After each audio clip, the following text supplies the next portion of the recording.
Hi, I'm Ed Merrison from CellarHand. I'm here in the historic Yeringberg winery with Sandra de Pury, here to talk about the new release 2019 wines. Start off looking at the white wines here.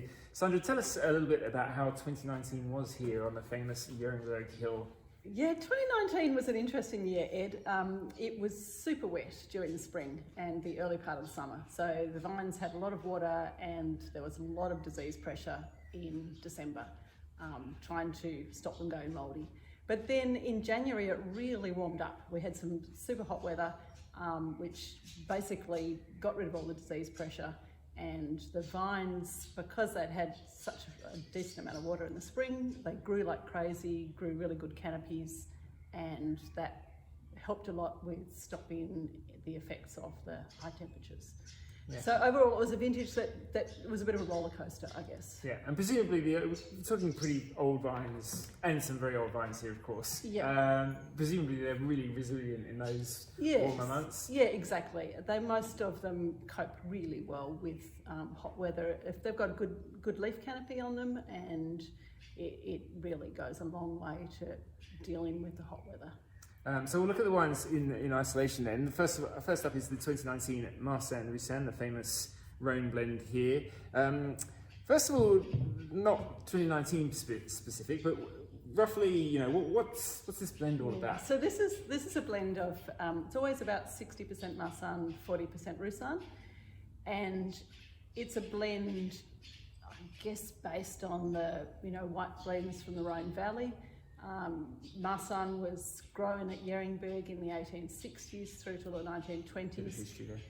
So when we replanted, Marsanne was an obvious choice to put in. And then a few years down the track, we planted Roussanne. In fact, the first Roussanne vines in Australia were planted here. And we've made it as a blend ever since. Yeah, and I think everyone's sort of familiar with the, those two words kind of going together, Marsanne and Roussanne, as though they are just one seamless whole. Obviously the wine presents that way in the end, but they're quite different varieties, aren't they? They're very different. So the Marsanne almost always ripens earlier. It's very vigorous. It will overcrop if you give it half a chance. So we manage that quite carefully.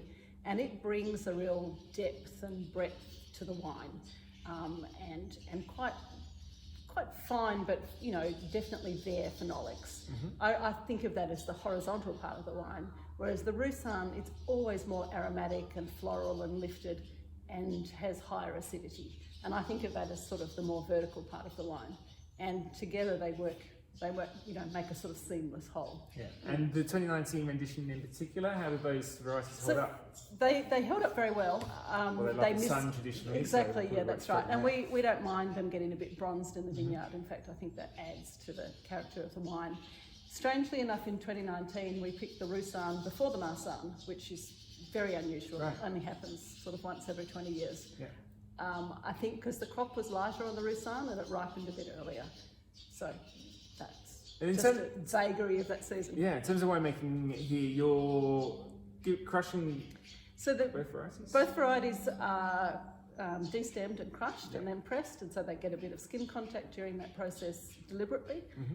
And then they're fermented in stainless steel and go to old barrels and stay in barrel for 10 months with no malo, no new wood, no stirring, just very much trying to get an expression of the cool climate varieties in that year.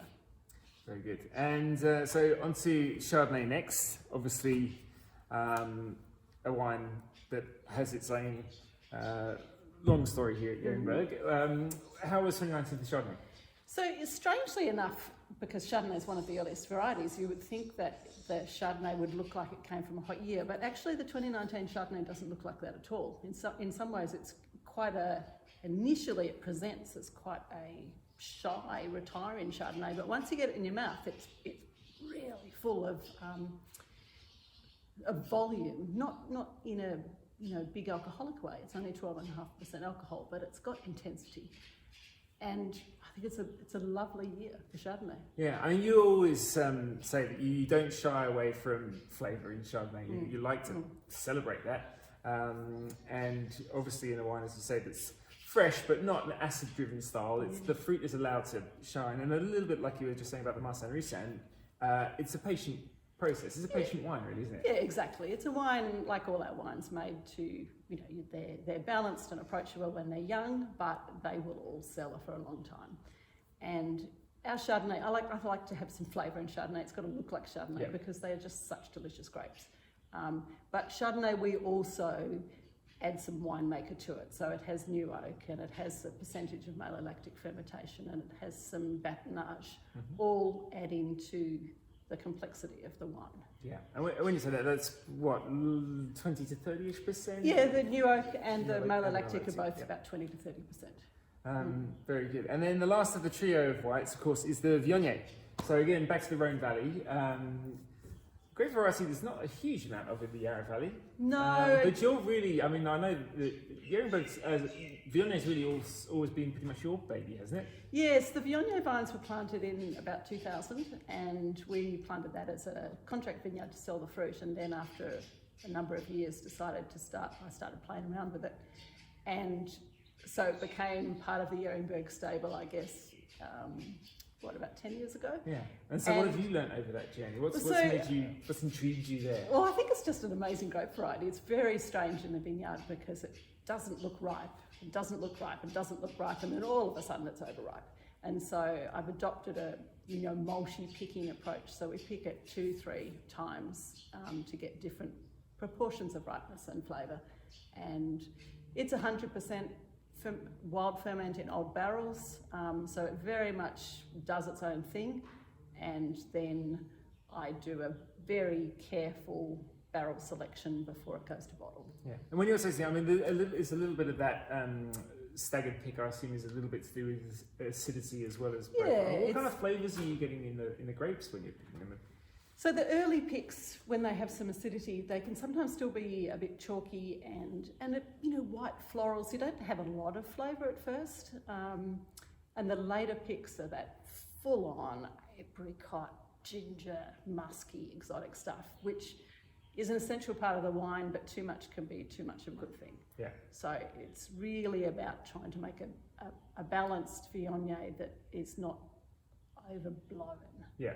And it's coming in, I think, around 13.5% alcohol in 2019. A little bit more than that, about 14.5. Oh. It's very hard to make Viognier at a lower alcohol level. So it's definitely a full-bodied wine. Yeah. Well, we look forward very much to having these wines, the Marsanne Roussanne, the Chardonnay and the Viognier out and about from Sandra from 2019 here at Yeringberg. Thanks.